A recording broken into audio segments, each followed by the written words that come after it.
Hi, and welcome to the Engineered Mind podcast, a podcast about engineering, AI, neuroscience, and other interesting topics of life to educate and inspire people all around the world. I'm your host, Yusuf, and for this podcast, Luboš Pirkl will talk about his company called CFDSupport, where he also is the managing director. His specialization is strategy, product management, and business development. He studied at the Czech Technical University in Prague, Faculty of Mechanical Engineering, and got his master's degree in mathematical modeling and engineering in 2007. Later, he successfully finished his Ph.D. studies in 2011, where he majored in mathematical modeling in Hemodynamics. He worked as a lecturer of programming at the Department of Technical Mathematics of CTU. In 2009, still during his Ph.D. studies, Luboš co-founded CFDSupport. He has a wife and 4 children who are now, besides business, his main source of entertainment.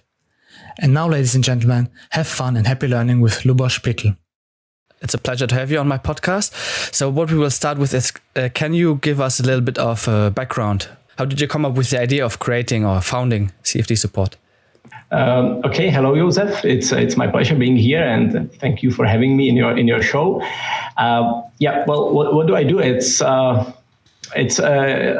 many things, right? The CFDSupport to me now is many things. I'm not sure if I am the right person who can explain this because I'm inside the tornado. But anyway, CFDSupport is many things. It's a rodeo. It's a adventure. It's definitely an experience, and it's passion, and it's a lot of hard work, and it's a lot of hard work of fantastic people here, and maybe most of all, it's a journey of young people into the senior CFD or CAE business. I guess we have time, so I'll start from the beginning. So we studied Czech Technical University here in Prague, in Czech Republic. I met on my PhD studies, I met my colleague Jiří Šimonek, and in the last year of our PhD studies, we have founded CFDSupport as a company. And our original intention was to bring high-tech consultancy services connected with open source into the industry, which was, very difficult in the beginning because we were still students in the last year of our PhD studies, later with fresh diplomas, and we started with pretty nothing, right? We had no experience, we had no clients, we had no money, we had nothing, we had no connections. Especially the experience was missing. So the beginnings were very difficult, I would say, and we had to reinvent everything from scratch. So this was pretty tough, I have to say. So we made some. We started with OpenFOAM. We thought we will deliver a very high-tech support for the engineers. So that's why the CFDSupport name has support in it, because we wanted to deliver fantastic support. And beginnings were difficult because we had no clients, and so we created some case studies, and we started to cold calling companies here in Czech Republic, which was very difficult. And a few times we were very, very close to give up, but we didn't, of course. And we had first real business in 18 months, 1 year and a half. We've got the first business, and it was actually a very successful project. And then we've got another project and another project, and it was always a little bit easier to get new projects. And we were, getting new projects. And then the first employees came, and everything was from scratch and was really, really hard worked, I would say. So there was no funding. Still till this time, there is no funding, no other money than the real work and the real interest from the market. And that's what we are valuing on our business the most. A few years into this consultancy business, we realized it's not enough. Maybe it's good for survival, but not for scaling the business. So we decided to put some more spice into it. We decided to make it a little bit more product oriented than just a consultancy services oriented. And we have launched a software which is based on open source or on OpenFOAM, but it has a huge value. And well, the value is, I believe that the game we play here is all about the value and the value for the customer. So we did, and so we believe now it's open source is great, but the value is not exactly in it. The value is in the effort spent on it, and that's what we are doing at the moment. I guess we will speak on it later in this show. Yeah, very interesting. Who is your main customer? What's your main customer basis? At the moment, we changed our strategy a lot. So in the early years, we had like one or two big customers. The biggest one is, for example, or used to be Škoda Power, the Doosan company from Pilsen. We made simulations of large steam turbines for them. So compressible flow and very difficult things. And based on the projects from the old times, we were able to build up the software we are maintaining at the moment. It was the original core of the software we have now. Mm-hmm. So it used to be big companies, but at the moment it's many companies because we sell software and. Maybe I'm a little bit ahead in this interview, but about 80% of our income is the software and 20% is consultancy.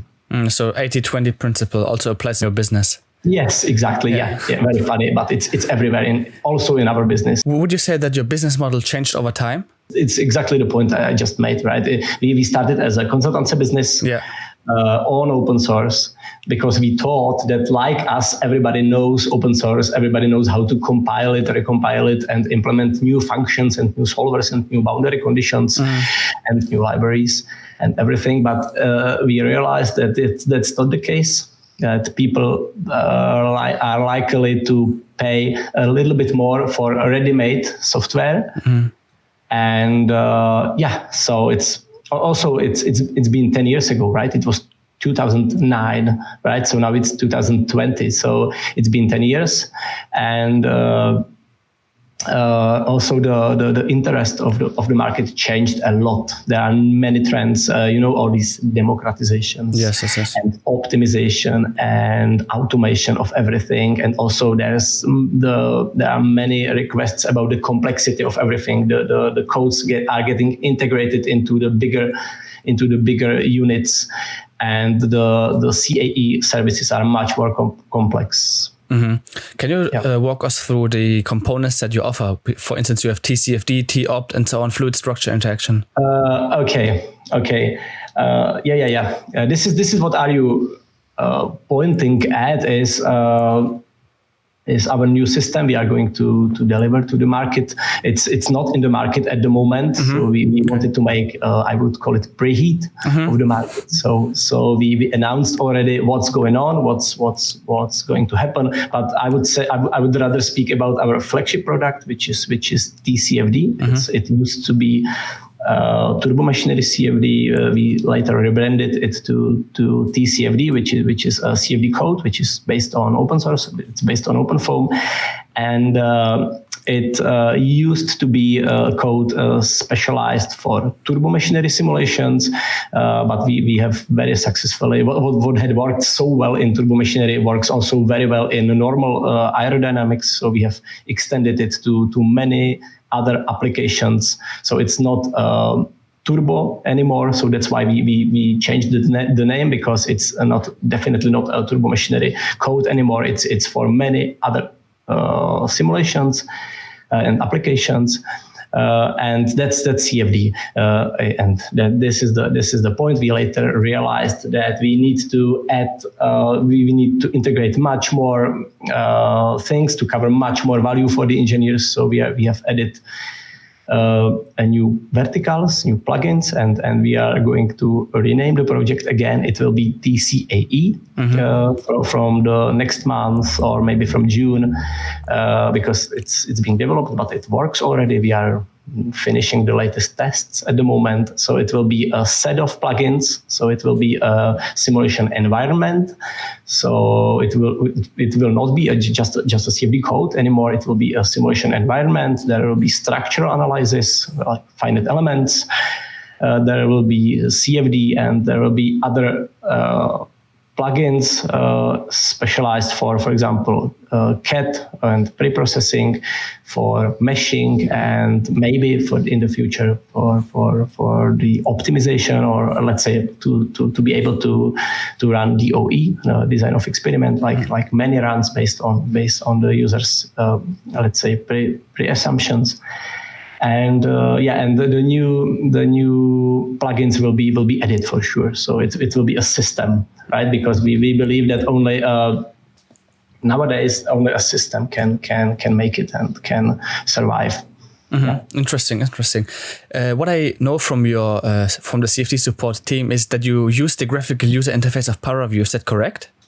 Yes, that's correct. We believe that Paraview is a fantastic project for US company Kitware. It's really great project. We know it's perfect for post-processing. So the original idea was, and we still believe it was fantastic idea to make it also partly preprocessor. For sure, it's a processor for running simulations, and it remains still fantastic post-processing. So it's one tool for everything. So 100% of all the things can be done in Paraview using our system and system of our plugins, and we believe that's the future. And according to the feedback of our users, it was a good choice, and for simulations it will remain. So simulations, either the finite element analysis, FSI, and CFD will remain. 100% of workflow will remain in Paraview. That's also an advantage, right? Because you have already the post-processor built in, as you said.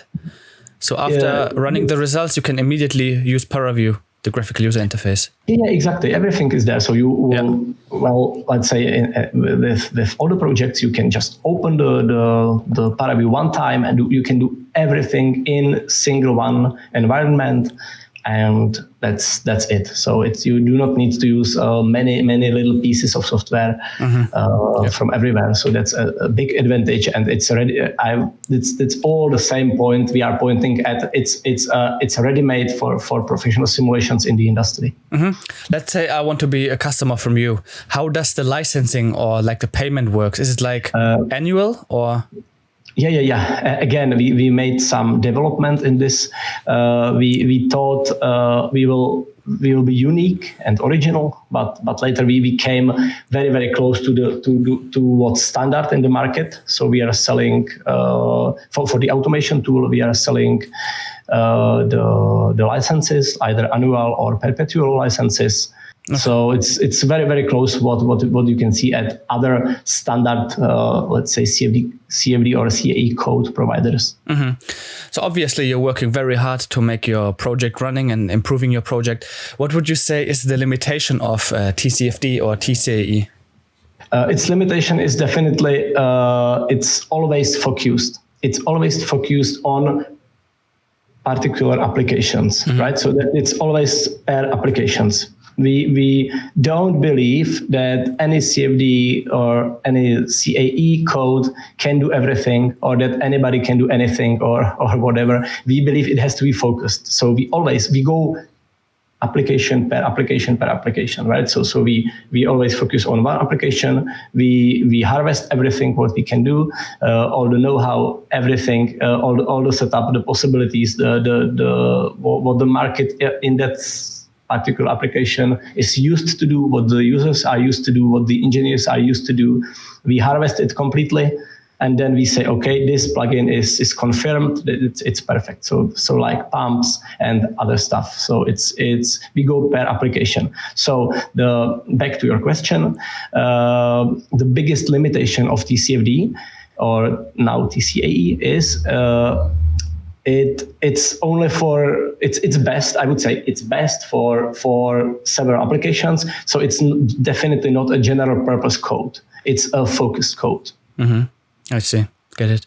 Yeah. So what would you say, like focusing on TCAE, who are your biggest competitors in this field? So in terms of, let's say, our biggest field, it's again 80% of our users is turbo machinery users still. So then it's certainly codes, CFX from ANSYS. Some people use, I guess, this now Siemens Star CCM Plus. Yeah. And of course Numeka, and there are others. So it's codes. Our competitors are codes. Yes. So quite big ones. Sure. But one day we will be the big one. That's an ambitious goal. Very good goal. Right. What are the? Yeah, we're very ambitious. Yeah. Yeah, that's very good. What would you say? What are the biggest bottlenecks? Like when CFD support started and now? Oh, okay. Yeah. Well, many things changed. Like I told you, it's a journey, right? It's a journey of we were young.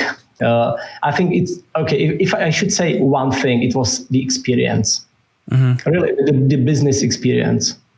We never. It's always so difficult, and it's not it's a process, right? It's not a final state. You to know what the clients want, but to know perfectly who's your client and what he wants, what you can deliver, and what's the value for him. Value is very important. So experience, what's the value for the user, and it's a little bit tricky. But sometimes you think you get it, but you don't, and later you think you get it, and you still don't, and it's still moving, right? So it's a process, and it's definitely. I would recommend to every other entrepreneur or those who begin with business to define as clear as possible who's the client and what's the value for him. And it's a little bit tricky because it's the client who decides or who makes the judgment, the final judgment, what's the value. It's never you. It's never your marketing team. It's never your people around you who encourage you, go do it. It's the client who decides what's the value. And that's very, very important. And I also think it's the value and the value cost ratio, because people say that the market is not cost sensitive, and people say it's not about the money, but I think it is a little bit about money, and it definitely starts being about the money. So it's about the budgets, and so the value cost, it's about the costs. The value cost ratio is very, very important, and I'm very, very careful and polite to have very, very high value cost ratio in our house and in our products. Very interesting. Going back to the beginnings, where you said in the first year of business, I think you made nothing, right? What made you keep going? Like you could have said, like, we give up, right? Yeah. It was, of course, it was our passion for high tech software. That's the first one. Then we had some little money from the Czech government for survival. It was like it was like let me make it was like 500 euros per month, and it was tough times because I had already my oldest son. He was born in almost the same day as our company was founded. And it was tough times. It was difficult, but it apparently worked, and we made it. And truly, it was our passion for high tech software and our passion for success. And we never realized we are in the beginning, right? We thought we have something already, right? We always thought, okay, this is huge. We will make it, right? It's here, and we will. And we thought it's very funny. We thought that in 2 years we will be like millionaires, at least millionaires in Czech crowns. It's much less, but anyway, it's we thought we have something, right? We thought we are already experienced personalities who know what the users want, what the clients want, right? But later, after some time, we realized, well, we are not there yet, and I think and I suspect us that we are not there yet at the moment. Right? So, How many people work currently in your company? We are 8 people at the moment. 8 people, so a small, compact but efficient team, right? Right. It's one of my biggest points. I don't believe it's about quantity in CAE. I believe I'm absolutely sure it's about quality. It's all about quality. I'll give you a quick example. Consider a normal worker. Let's say in the factory at the assembly line. Let's say the best worker of all. The best worker of all is maybe 50% faster than the rest of them, right? Than the average, let's say. So the best worker at the assembly line is, let's say, 50% faster and better than the others, than the average, right? But how about CAE engineering, right? What about the engineers? It's the best engineer is 5,000% better than the average engineer. And look at programming and software development and software engineering. It's the best worker is 5,000% better than the average. So it's definitely. I'm sure of it because we know it. It's definitely about the quality.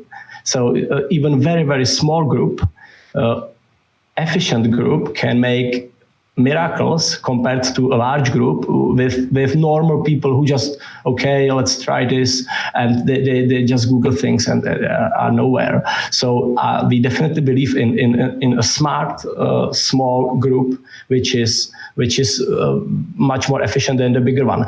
I don't say I don't want to be big. I want to be big, of course, and from certain numbers it counts. The average counts, of course, but I want to say that a smaller group can be very, very effective, and that's what I would recommend to everyone to think about the efficiency in the office and at the workplace. Mm-hmm. How big is the pressure on you and Jiří Šimonek? What would you say? Is it bigger? Did it grow bigger like over time, or was it the biggest in the beginning when you had no business? What would you say? Okay, good one. So first of all, I have to say because you mentioned Jiří Šimonek, he left us in 2018 for another business. So he's not here anymore. So we made fantastic deal, and he founded another company on finances. So he left engineering for good. So I am the let's say the one who has this work here. You're the head now. You're the boss. Yeah. Yes. Let's say in the first year of our business was quite a lot of. I would say it's equal all the time. The pressure is everywhere. It's definitely multitasking. Sometimes I have 15 items on my to-do list every day, I would say. So it's so many, sometimes little, sometimes bigger issues I have to deal with every day, even weekends and everything. So that's okay. But I would say the pressure was equal all the time, right? Because, for example, in the first year, we wanted to have the first one, the only great contract we wanted to have, and then it's okay. Then we made it, and then we can leave and go to work somewhere to get employed. But so it was. So in the first year we want to have just one contract, right? After 5 years we wanted to make some stable profit to run the company, and now it's even bigger, and it's still the pressure is here, and new challenges and opportunities. So the bigger is equal, I would say. Yeah. Where do you see CFD support in 5 years, maybe 10 years? Let's say 5 years. Well, a good question. Yeah, I think it's a little bit tricky and funny as well. Right? It's very difficult to predict the future, but I'd like to have, let's say. In 5 years, I want to have, let's say, 10 times more clients on our engineering simulation environment. I'm now speaking about what I want, right? Let's see what will be the future, so definitely it would be this. I think we have found our sound, so it would be we would be the developer of CF or CAE simulation environment. And I want to cover as many fields as possible, and I want to have happy customers, as many as possible. That's a good goal to have. Is there any, let's say, if someone is interested in CFD support, is there a trial, for instance? Yeah, sure. Trial version is available for everyone, so anybody can download our products and test it. And of course, as long as the customer is not satisfied, he doesn't pay anything. And in the time when the customer is the future customer, the potential customer is convinced that it's what he's looking for, then he can purchase the software. So we are very transparent in this. So anyone can give it a try and decide himself whether he likes it or not, or whether to go ahead or not. Interesting. The question now that just came into my head is, your graphical user interface, of course, is on your machine, right? How many is it running on? It's not running on the cloud, so it's running locally on your machine, right? Well, it can be run on the cloud. Okay. It depends on how it's installed. We made also some experience with Uber Cloud, for example. So it's ready. It's definitely ready for being run on the cloud. But to answer your question, yes, it's primarily developed for desktop application. That's correct. So what would be the limit? Like, let's say you have a normal laptop. How many million elements would you say? Where's the limit? Yeah. Okay. So sure, it's like normal CFD software, right? It's like a very other code. So you should count at least I would say 2 GB for the RAM memory for 1 million cell mesh. Right, so it's a rough estimation. Of course, it depends if you how many equations your solver has and this and that. But anyway, it's 1 million cells takes up to. It's the safe number is 2 GB. I see. Okay. For RAM memory. So that's normal, and that's how you should set up your simulation cluster, your desktop or your laptop. I see. Is there anything else you want the audience to know about CFD support or your business? We are pretty transparent. So I would say pretty much information is already on our website. Yeah. So I would not say anything special. Just take a look on our website. Feel free to contact us. Feel free to contact me anytime, either on LinkedIn or Facebook or via email info.cfdsupport.com or lubos.pirkl@cfdsupport.com. Feel free to get in touch. Let's see what we can do. Maybe if I should say one thing, we have very, very strong feeling for those who have no budget or low budgets. So feel free to get in touch. There's always a solution, so don't worry. Get in touch. Let's take a look what we can do together, and I'm sure we will find a solution for everyone. Okay, that's great last words from Luboš in this sense. So I will put every link to Luboš and his LinkedIn profile, for instance, down in the description if you want to have a look at that. Make sure to contact Luboš if you have any questions. And with that being said, I would say thanks a lot for your time, Luboš, and we'll hear from each other. Thank you, Joseph, for your time and for having me in the show. Yeah. Sure, no problem. See you. See you. Bye-bye. Thank you. Bye-bye.